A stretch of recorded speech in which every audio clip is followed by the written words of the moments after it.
माई ये लोग तोहरा के कहाँ ले जाके कहता रे? माता जी अपना लीवर डोनेट किए हैं 5 लाख रुपए में।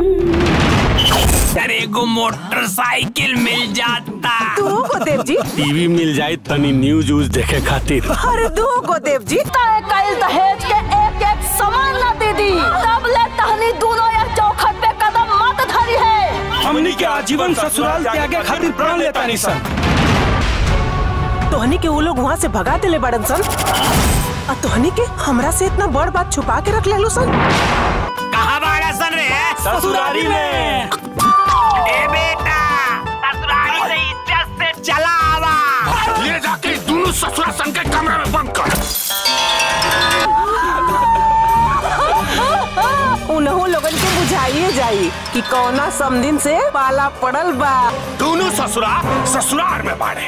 अब झूठिया समथिन के हम कौनो कीमत पे न छोड़ब। चुपचाप हमनी के लड़कन के बाहर निकालो।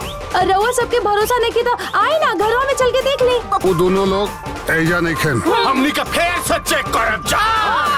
अबे हम तो लोगन के चेक कराओ तई। ए बुचिया 112 नंबर पर फोन लगाता। हम अबे सब क्लियर करत आनी। माता जी चलिए एक बार अंदर घर दिखा दी। भीतरे नछावर का लेन देन हो गई होई। लेन देन आई लक्ष्मण रेखा है। एकरा के अगर क्रॉस कैला लोगन ना तो सीधा जेल होई। कि हे सुरुज महाराज हमरा के जे देखा था ओकर आँखी में बाई पड़ जाओ। और लड़का शांत स्वभाव के मिलल बहुते मुश्किल होला। अगर सास ससुर कहे हाथ गोड़ दबावे के तो कोनो न कोनो बहाना करके टाल दिया। बाकी हमार ससुराल वाले के सब लोग इना कही कि हमार माए बाबूजी हमरा के कुछ सिखा पढ़ा के ना भेजनी है। ए जीजी बिहावे से गौते चली आओ तनी। चिल्लात चिल्लात हमर नेटाई फाट गई। अरे सगरे गांव में केहू बा हमरे जैसन गाय वाला हो। चूल्हा छुआल बिना ही तू मुँह उठा कर ले लू। ना दीदी कहा ना हमरा के मुँह चलावे के आदत बा। अरे दीदी सगरो और लगन चरचराइल बा ओमे कोनो दिने शुभ नहीं खे। जौनी अपने नैहर में ना सीख के आइल बड़ी ना ऊ हम इनकरा के ससुराल में सिखाई। सब हमार पति के पैसा पे ऐश कर रहल बा। खुद चाय बना ली ना। भगवान रउआ के 2 हाथ देले बानी ना। कुल काम हमरा से करावत रही हो और ऊपर से ईगो पल बैठल देख ले लिए ना तो झौ करत रही है। देखा तो हर बेवकूफी की वजह से माई के चोट लाग गई। अच्छा ओखली में हाथ और मूसा के देली दोस्त। अरे जब से तो हमरा घर में आइल बाड़ू ना हमरे घर के नाश करके रख देले बाड़ू। माई वो संभाल के बात करी। हमरा के केहू कुछ कही ना तो हम चुप ना रहब चाहे वो केहू भी हो। अगर एक शब्द और बोलनी ना तो जितना जोर से थप्पड़ रहुआ मरनी है ना उतने ही जोर से थप्पड़ उल्टा हम मार दे। आज ले हमनी के अपन बेटी पे कबो हाथ न उठैनी है। वो मस्तरवा के इतना हिम्मत कि हमार बेटी पे हाथ उठा देला। पति पत्नी के बीच में झगड़ा झंझट होत रहेला। एक थप्पड़ मार गलस तक आसमान टूट गई। ई राउर ससुराल से मिलल होखी ना बबनी। हमारे ससुराल वाले लोग ना भिखारियों से भी गए गुजरल बाड़े। अब हम वो घर में तबे जाए जब वो घर के बंटवारा हुई। हम पूरी जिंदगी आपन नैहर में रहब। रहर बहन जिंदगी भर ये जा रही हन। अरे 1 साल के ऊपर हो गए वो अपना ससुरा नहीं जा। अरे बियाह के बाद एगो लड़की के घर परिवार ओकर ससुराल होला ओकर नैहर ना। और ये बात रउरा माई और रउरा बहन के समझ में आते नहीं के। क्या एक पैसे वाली अमीर लड़की किसी गरीब लड़की के साथ शादी करके उसके साथ अपना जीवन व्यतीत कर सकती है या फिर गांव में जाकर के उस घर के परिवारों का सेवा कर सकती है? ये मुमकिन है कि नहीं है? हालांकि कोई भी अमीर लड़की हो उसको एक अच्छे लड़के की तलाश होती है शादी के लिए। हालांकि पैसा मैटर करता है उसकी ज़िंदगी को शौकीन बनाने के लिए, उसके हर ऐशो आराम पूरा करने के लिए, उसकी ख्वाहिशें पूरी करने के लिए। लेकिन एक और चीज़ काफ़ी मायने रखती है उस लड़के की, मतलब उस लड़के के अंदर प्यार, सम्मान, इज्जत, पत्नी के लिए प्यार, ये सब चीज़ भी मायने रखती है। अगर नोटिस करें कि अगर किसी के पास काफ़ी ज़्यादा पैसे हैं, किसी लड़के के पास, उस लड़के से किसी लड़की की शादी हो जाती है और वो लड़का लाखों धन दौलत रहते हुए भी उस लड़की की इज्जत नहीं करता हो, बिहेव अच्छा से नहीं रखता, सही नहीं रखता हो, अपने मर्जी की हर चीज़ करता हो, तो क्या धन दौलत रहते हुए भी वो लड़की खुश रह पाएगी उसके अपने ससुराल में? नहीं रह पाएगी। और गरीब ही हो और अपनी बीवी का ख्याल रखता हो, उसकी हर ख्वाहिश पूरी करता हो, तो लड़की खुश रह सकती है।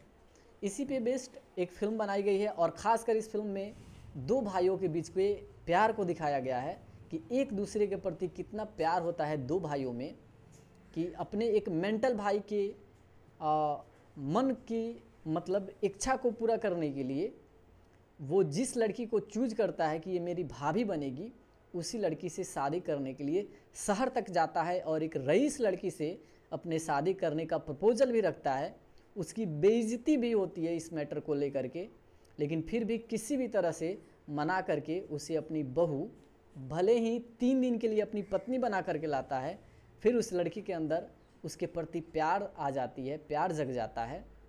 इधर उसके पिता को ऐसा लगता है कि अगर ये उस लड़के से शादी कर ली जो गरीब है, तो इसके हिस्से की सारी ज़मीन जायदाद जब वो दे दी जाएगी तो उसके पास काफ़ी ज़मीन जायदाद हो जाएंगे।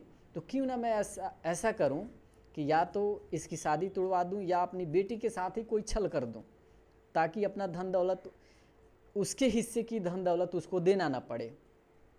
मैटर काफ़ी संजीदा मामला है, दिलचस्प स्टोरी लाइन है फिल्म की। बात करेंगे सबसे पहले फिल्म का टाइटल क्या है। फिल्म का टाइटल है पैसे वाली बहू। पैसे वाली बहू भोजपुरी फिल्म, पैसे वाली बहू भोजपुरी में भी कुछ भी कह सकते हैं। फिल्म को प्रोड्यूस किए हैं रत्नाकर कुमार। रत्नाकर कुमार के द्वारा फिल्म को प्रोड्यूस किया गया है और डायरेक्ट किए हैं अजय कुमार। स्टारिंग देखें तो संचिता बनर्जी, जय यादव, काजल त्रिपाठी, शुभ किशन शुक्ला, देवेंद्र पाठक, प्रभा यादव, शिव कुमार, सोनाली मदेशिया, खुशी यादव, रूपा सिंह, शुभ तिवारी, राजेश तोमर, संजू सोलंकी। ये सभी स्टारिंग है इस फिल्म में, अपने कैरेक्टर को निभाए हैं, अपने किरदार को किए हैं। म्यूज़िक दिए हैं राजेश झा और लिरिक्स है संतोष उत्पाती का, धर्म हिंदुस्तानी का, राकेश निराला का और एडिट किए हैं दिलीप प्रसाद। ये सभी मेकर्स ने भी अच्छा काम किया है फिल्म को बढ़िया करने के लिए, बढ़िया बेटर बनाने के लिए। और जो भी स्टारिंग है इस फिल्म में, जो भी कलाकार हैं वो भी एक परफेक्ट कलाकार हैं भोजपुरी जगत के। अब यहाँ देखा ये जाता है फिल्म में, जैसे कि जय यादव 2 भाई होते हैं, जिसमें एक भाई इनका मेंटली डिस्टर्ब होते हैं। उनके हाथ पाँव भी सही से काम नहीं करते हैं, हमेशा मतलब कैसे व्यवहार करते हैं, मेंटल होते हैं। और इनके मेंटल होने के पीछे का कारण भी कुछ है, जब आप पूरी फिल्म देखिएगा तो आपको पता चलेगी। हालांकि ये सस्पेंसी बना रखे हैं, हम भी इस चीज़ को एक्सप्लेन नहीं कर रहे हैं ताकि फिल्म में कुछ सस्पेंस बना रहे। देखा ये जाता है कि ये जय यादव अपने भाई जो मेंटली डिस्टर्ब होते हैं उनसे काफ़ी ज़्यादा प्यार करते हैं। उनकी देख रेख, उनकी हर इच्छा को पूरी करना, वो जो कहते हैं इनके भाई वो पूरा करते हैं। और हालांकि सिर्फ अपने भाई की ही बातों को नहीं मानते, बल्कि वो सदैव गांव में किसी भी के साथ, किसी के भी साथ कोई अगर गलत काम होता है या उसको किसी भी चीज़ की दिक्कत होती है वह या उसको मदद की ज़रूरत होती है, वहाँ जय यादव खड़े रहते हैं। तो क्या जो दूसरों की मदद करने के लिए हमेशा तत्पर रहता है वो अपने भाई के लिए नहीं रहेगा? ये चीज़ फिल्म में देखी जाती है। यहाँ मैटर ये होता है कि इस फिल्म में जो काजल त्रिपाठी हैं वो जय यादव से प्यार करती हैं, जय यादव से प्यार करती हैं। लेकिन जय यादव भी इनको प्यार करते हैं, बट इनके अंदर वो वाली प्यार की रियलिटी फीलिंग अभी नहीं है, क्योंकि अपने घर परिवार में ही काफ़ी ज़्यादा परेशान हैं। इसको देखें कि अपना ये सब मतलब शादी विवाह के चक्कर में पड़े, ये चीज़ इनको अभी अच्छी नहीं लगती है। दरअसल इनके भाई के साथ एक घटना घटित होती है। बताना चाहेंगे कि ये स्टोरी मतलब ये मूवी रिव्यू है और किसी सीन्स को समझाने के लिए, उसका एक्सप्लेन करने के लिए, उसका ब्रेक डाउन करने के लिए हमें अपने कुछ वर्ड का यूज़ करना पड़ता है, जैसे कि घटना, चोट लगना।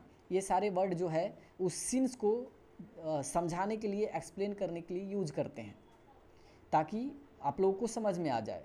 तो यहाँ ये चीज़ देखा जाता है कि इनके भाई के साथ एक घटना होती है, और वो घटना ये है कि इनके भाई को ठोकर लग जाती है किसी गाड़ी से, और वो गाड़ी किसकी होती है? संचिता बनर्जी की गाड़ी होती है। उन्हीं के गाड़ी से ठोकर लगती है, तब से इनकी हालत जो है काफ़ी ज़्यादा ख़राब रहती है। इनके भाई जो हैं कहते हैं कि वही मेरी भाभी बनेगी, वही मेरी भाभी बनेगी। लेकिन जय यादव जब ये बात सुनते हैं तो ये उतना मतलब उस लेवल के नहीं हैं कि उस लड़की से शादी कर पाएँ, उसके पास पहुंच पाएँ, उनसे शादी का प्रपोज़ल रख पाएँ। यही चीज़ मैटर करता है। हालांकि ये कहते हैं कि मेरा भाई जिस लड़की से शादी करने के लिए कहेगा मैं उसी से करूँगा। लड़की देखने की बात आती है तो ये लड़की ले जाकर अपने भाई के साथ देखने भी जाते हैं, और इनके भाई जिस लड़की को रिजेक्ट कर देते हैं कि ना ये पसंद नहीं है, इससे नहीं होगा, वो शादी ख़त्म भी हो जाती है, टूट जाती है। कहते हैं नहीं करेंगे हम शादी। लेकिन इनके भाई की एक जिद होती है कि मेरी भाभी बनेगी तो वही लड़की बनेगी, और वो लड़की कौन होती है? संचिता बनर्जी, जो काफ़ी रईस फैमिली से बिलोंग करती हैं। और जय यादव अब उनके पास पहुंच जाते हैं, वहां जा कर के उनसे शादी का प्रपोज़ल रखते हैं। हालांकि जय यादव को संचिता बनर्जी जानती हैं, और कैसे जानती हैं? एक दफ़ा कुछ लफंगों के द्वारा इनको परेशान करने की कोशिश की जा रही होती है। वहाँ जय यादव के भाई भी उनके साथ होते हैं, और जय यादव से ये बचाने की बात करती है, इनसे आकर टकराती है। लेकिन ये लोग जो लफंगे होते हैं इनके भाई को पकड़ लेते हैं, तो ये उनको बचाना छोड़ देते हैं, अपने भाई को छुड़ा लेते हैं उनसे, उस लड़की को छोड़ देते हैं। हालांकि मदद करते हैं, जब अपने भाई को अपने पास ला लेते हैं, उनको अलग कर देते हैं, तब करते हैं। तो इससे जान पहचान होती है। अब वहाँ उनसे मिलने के बाद जय यादव बैठ करके एक होटल में ये प्रपोज़ल रखते हैं कि मैं तुमसे शादी करना चाहता हूँ। तब वहाँ होटल में ही इनकी काफ़ी बेइज्जती हो जाती है। अब ऐसे कि संचिता बनर्जी खड़ी होकर कहने लगती है कि अरे ये देखिए, इस जनाब को देखिए, ये जनाब गांव से आए हैं मेरे पास मुझसे शादी करने के लिए, ताकि मैं जा कर के इनके गांव में, इनके घर पे रह के इनके मेंटल भाई की सेवा कर सकूं, बीमार भाई की सेवा कर सकूं। हालांकि जय यादव अपनी सारी कहानी भी सुना चुके होते हैं कि ऐसा ऐसा प्रॉब्लम है, मेरा भाई आपको पसंद करता है, वो कहता है कि वही मेरी भाभी बनेगी। लेकिन संचिता बनर्जी को इससे कुछ लेना देना थोड़ी ना है। उनको कोई मतलब नहीं है आपका भाई क्या कह रहा है, आपका भाई क्या है क्या नहीं है, आप अपने भाई से क्या लगाव रखे हैं, उससे उनको मतलब नहीं है। ये काफ़ी मजाक उड़ा लेती हैं उनका। जय यादव की आंखें भर आती है, लेकिन फिर भी ये कोई प्लान करके, तिगड़मबाजी करके, किसी के थ्रू रिक्वेस्ट के तहत इनको मना लेते हैं कि 3 दिन के लिए मेरे घर चलो, मेरी पत्नी बनकर, घर की बहू बनकर, बस तुमको 3 दिनों तक वहाँ एक्टिंग कर देना है, रह लेना है, फिर चले आना है। हालांकि संचिता बनर्जी 1 दिन के लिए क्या, 1 घंटे के लिए राज़ी नहीं होती है कि मैं वहाँ जाऊँगी। लेकिन काफ़ी रिक्वेस्ट के बाद, किसी और के कहने के बाद ये राज़ी होकर के वहाँ पे जाती हैं। घर में सब कोई बहू मानते हैं, लेकिन वहाँ पे जाती है। वहाँ रहने के बाद इनको भी जय यादव से प्यार हो जाता है, 3 दिन में ही प्यार हो जाता है। हालांकि जब तक ये बात इनके पिता को पता चलती है, इनको लगता है कि अब मेरी बेटी मेरे हाथ से चली गई, वो जाकर वहाँ शादी कर लेगी और अपने हिस्से की सारी ज़मीन जायदाद वो ले लेगी। तो इससे बचने के लिए इनके पिताजी जो हैं अपनी बेटी के ही पीछे विलेंस को लगा देते हैं, इनको नुकसान पहुंचाने की नीयत से। लेकिन उन्हें बचाता कौन है? जय यादव। जय यादव से शादी हो जाती है, प्यार हो जाता है। शादी नहीं होती है, प्यार हो जाता है। ये लव यू बोल देती हैं, सब कुछ क्लियर है। लेकिन जब ये इनके शादी का समय होता है, जय यादव के भाई को इनके पिता के द्वारा उठवा लिया जाता है और तब फ़ोन किया जाता है कि तुम अपने भाई को अगर ले जाना चाहते हो तो ये सारे किस्से ख़त्म करो, उसको हमारे हवाले करो, यानी अपनी बेटी को। लेकिन ये सभी चीज़ें संचिता बनर्जी को समझ में आती है और फिर अपने पिता से कहती है, अरे पिता, बाबूजी, मेरे हिस्से की धन दौलत के लिए आपने हमें अलग करना चाहा। अरे हम आप ही के हिस्से हैं, हमें आप कैसे अलग कर सकते हैं? अरे एक बार आप कह तो देते, हम अपनी जान दे देते, ये धन दौलत क्या चीज़ है। इस तरह से काफ़ी इमोशनल डायलॉग्स और इस तरह की क्रिएटिविटी बाद में उनको भी समझ में आता है और फिर अपने पिता की बात को रखने के लिए संचिता बनर्जी इनको छोड़कर भी जाने का प्रयास करती हैं।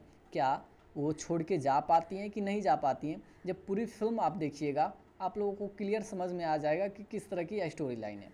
बाकी चीज़ें जो है फिल्म में, पूरी फिल्म जब आप लोग देखिएगा पूरी स्टोरी आप लोगों को, पूरी कहानी समझ में आ जाएगी। इसी टॉपिक्स पे बनाई गई ये फिल्म है जो काफ़ी बेहतर स्टोरी लाइन पे आधारित है।